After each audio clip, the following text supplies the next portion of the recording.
A day in my life dito sa New Zealand. For today's video mga guys ay samahan nyo na naman ako mag-shopping dito sa aming suki dito sa Banning Center. So ito pala yung aming binibilhan ng lupa dito sa Felding. So marami talaga silang mga paninda din na mga halaman guys, no, iba't ibang uri ng mga bulaklak. So pumunta kaagad kami pagkatapos naming bumili ng lupa kasi magtatanim nga ng lili yung aking partner. So pumunta din kami sa Harrison Garden Center. So dito guys, marami din silang paninda na mga seedling. So ito na nga guys, andito na nga kami sa Harrison Garden. So andito na nga kami sa Harrison Garden guys kasi nga gusto ko lang naman bumili ng yung guna ba guys, yung pang garden tool. So yan nga guys, may nakita ako at na-amiss ako dito sa halaman na to guys, no? Parang bumaliktad yung kanyang mga branches guys, yung mga ano niya, sanga, ayan yung mga dahon niya papuntang lupa guys, no, instead na pataas, papunta, pabaliktad guys. Nakakaamis talaga yung mga pananim nila dito guys. So ito pala yung mga paninda nilang mga fruits dito sa ano guys, no, sa Harrison Garden. So ito kasing persimmon noon guys, yung nakita ko is nagkakahalaga sa $89.99. So almost ano guys, no, $100. So mahal talaga yung mga prutas dito guys. Pero no, hindi ka naman magsisisi kasi nga ready to fruit na tong mga prutas na to guys, no. Mabilis na lang magbunga. Yung iba nga guys, may mga bunga na. So ito nga yung napakaganda or napakasarap na prutas na nagustuhan ko dito sa New Zealand guys, itong persimmon na to guys, at matagal ko na talaga tong inaabangan na mag-sales. So ngayon nga guys, bumaba nga yung presyo, nasa instead before $89.99, ngayon naging $69.99 na lang guys, no. So medyo naging ano na siya guys, no, mababa na yung presyo kaya napabili ka agad ako guys, no. Ito pala yung persimmon na puyo, yung tinatawag nila puyo na persimmon. Napakasarap nito guys, napakatamis at napaka-crispy. So ito naman yung ibang mga fruits nilang paninda dito guys, no. Ayan, tingnan nyo guys, napakaraming mga prutas talaga dito guys, no. Kaya lang mahal talaga yung mga seedling nila dito guys, no. Ayan, marami din palang mga ano dito, klase ng plum. So ito naman yung plum na fruits nila dito nga guys, no. Pero may nagustuhan din akong kakaibang kulay ng plum guys. Para siyang purple, para siyang dark na pagka-purple. So napabili na rin ako ng plum.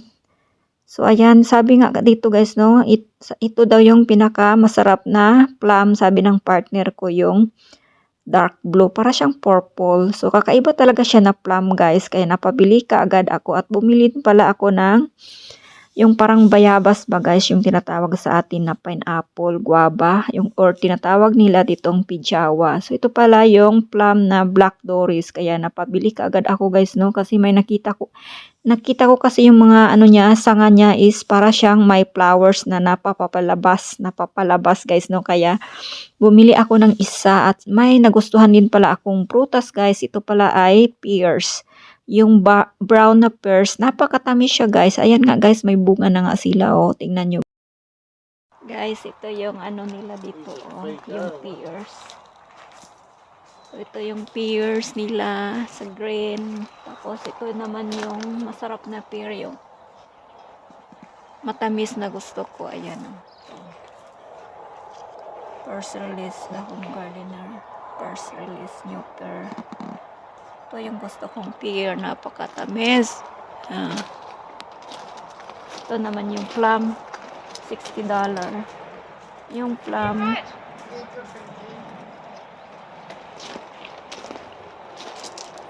naman yung plum nila dito guys. Plum, may iba't ibang ori ng plum. Tapos ito naman yung ano ba to, queens. Ayan, may ano sila dito, persimmon. Ayan, $69.99. $69.99 yung persimmon nila. Mura na. Tapos ito naman yung kanilang mga ano to, apple. This is apple, 69. Apple tray. My wishlist products, I already bought it.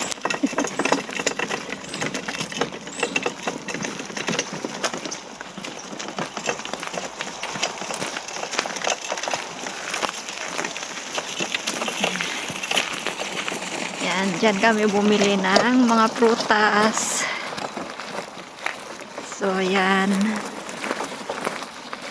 Sa Harrison Garden. Ito yung nabili kong prutas. Pijawa na Apollo. And then, persimmon. At saka yung plum. I like it. Sweet when tree is ripened. Pagkatapos nga namin sa Harrison Garden guys no ay pumunta din kami dito sa New World para bumili ng aming makain na mga dessert. Ayan guys, napabili kagad din na kami ng cream milk kasi yan ang hinahalo ko sa aking kape, sa aking coffee guys no para maging creamy siya. At ito naman ay napabili na rin ako ng seafoods na ano guys no dito oh. Tingnan nyo guys, napakasarap, para siyang may mayonnaise tapos prawn siya. Ayan, may kikiam din pala guys. So next time gusto kong bumili ng kikiam. Ayan, prawn. Ayan. Tapos para siyang may mayonnaise. Meron din siyang ano yung talaba ba guys na parang ano siya guys, salad. Salad na talaba at may suka. Para siyang maasim. Tapos yung isa guys, bumili din siya ng biscuit at saka kanyang coffee. Na napakasarap nitong coffee na to guys. Yung flavor niya is caramel. So nag-sales kasi sila guys. Kaya napabili kagad kami ng coffee. So ito pala yung mga coffee na masarap dito. Yung Makuna coffee dito sa New World. So yan talaga yung favorite coffee namin guys. Yung Makuna, yung brand, yung pangalan niya. Kakaiba talaga yung kanyang lasa. At dumaan din pala kami sa Pizza Hut. So, ayan, masarap kasi yung pizza dito guys kasi nga yung cheese niya is napakasarap. So, ito naman yung Rose Bowl na pinagtatrabahuan ng aking kakilala na friend dito sa Felding guys. So, ayan, dyan siya nagtatrabaho sa Rose Bowl, si Mia. So, ito na nga guys, pauwi na nga kami. So, ayan, ito nga yung Felding na aming pinupuntahan pag nagsha-shopping kami guys no. Pag kunti lang yung aming bibilhin dito lang kami sa Felding, pero pag marami talaga guys pupunta talaga kami doon sa Palmi kasi nga mura din yung gasolina doon sa Palmi. Sa Pakinsip talaga kami nagsha-shopping. So ito na nga guys, ito na nga yung view for today. Papauwi na kami sa aming barangay. So ito na nga guys, dumating na nga kami sa aming bahay at kinain kaagad namin yung aming binili na pizza. Tag-iisa pala kami guys. Tapos ito pala yung view namin sa labas. Kasi nga may buwan ngayon guys. So tingnan nyo yung buwan guys. Napakalaki yung buwan na yan guys no. Hanggang dito na lang. I hope you like my video. Thank you for watching. Hanggang sa susunod. Paalam. Bye-bye.